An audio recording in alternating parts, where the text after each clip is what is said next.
My all-time favorite story in the Bible is about this sinful woman in Luke 7. It starts off with a Pharisee or religious leader named Simon inviting Jesus to his home.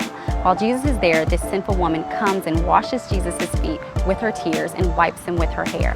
Simon thinks to himself that if Jesus knew how sinful this woman was, like everyone else apparently did, Jesus would not allow this to happen. Jesus, being God, knows Simon's thoughts and responds in front of everyone, saying, "Her many sins have been forgiven, as her great love has shown. But whoever has been forgiven little, loves little." Simon needed forgiveness just as much as this woman, but because he did not realize the gruesomeness of his own sin, he forfeited the knowledge of God's amazing grace and love. I was a Simon. I grew up in the church, but I really didn't have a clear grasp of the gospel. I could not wrap my mind around the fact that my deeds, my works, my being good had nothing to do with my salvation. My gospel was believe in Jesus, but you also have to be good. And in doing so, I was blinded to how bad my sinful state really was. And even more, I was blinded to how much greater God's grace is. I went to NC State University, and there we had what we called the Brickyard. And it's this vast space in the middle of campus where the ground is laid completely with bricks.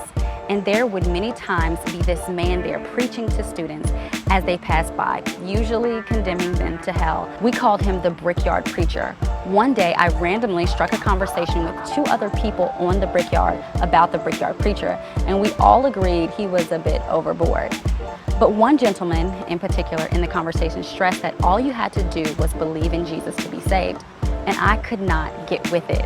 I kept arguing that you have to believe, but you also have to be good. And he insisted that was not the case. I just could not fathom anyone giving a gift so grand, so precious and valuable without expecting anything in return. Not even God. That afternoon, I called my mom to tell her about the conversation, and she quickly corrected me. "No, Christina, it's not about works. All you have to do is believe." And I'm thinking to myself, how did I get this wrong the whole time? Like, how did I miss this? Now, as much as I believed one needed to be good to be saved, I still sinned. And even in being good, it was for myself. It was because I thought it was the right thing to do, because it looked good to others. It's what I had always done. My good was not out of a sincere response to the gospel of Jesus Christ, because remember, I did not have a clear understanding of the gospel in the first place. So my righteousness was as filthy rags. I just didn't know it. And that's the very dangerous thing about being lukewarm, about living for both God and yourself. You think you're okay. You think you are right with God, but you're not. And I did not realize that until one night at a play on campus called In and Out of Christ in the College Life, that I got it. God opened my eyes to the gospel, not mine, but His, and I was challenged to make a decision, to live for myself or to live for God. I chose Him. Making that decision would serve to be one of the most challenging seasons of my life at the time, because it meant letting go of a lot of the things that were my plans and not God's plans. And I can't even tell you that I walked away willingly. God had to snatch me out of certain situations. And I entered a somewhat dark period in my life to face feelings of rejection and disappointment. So now here I am to face God with all my sin and shame and guilt.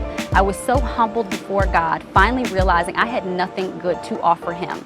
And when I expected God to turn on me like I did Him, He showered me with this palatable love that I wish I had words to express and describe to you, but I don't.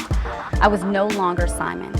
I was a sinful woman. My sin was so present, but God's love over me was greater, and I have never been the same. I am a follower of Christ, no longer because it's the right thing to do, but because I love Him. And I love Him because I came to the realization and complete understanding that He loved me first. People talk about being on fire for God, about being passionate for Him, thirsty for Him, hungry for God. But we cannot get to that point if we don't know that He was first on fire for us. That's what I love about the testimony of the prophet Elijah. God sends Elijah on a mission to reconcile the relationship between God and His people who have started to serve another god, Baal. And in a battle of the gods, you might say, Elijah arranged a test to show God's people who the true God was at Mount Carmel. The prophets of Baal will call on their God and Elijah on his, and the God that answers by fire will be considered the true God. So the prophets of Baal call on their God and nothing happens. But when Elijah calls on the Lord God, he is answered by a consuming fire from heaven. Everyone present bows down, recognizing that the God of Elijah is true and real and living, and Baal is fake.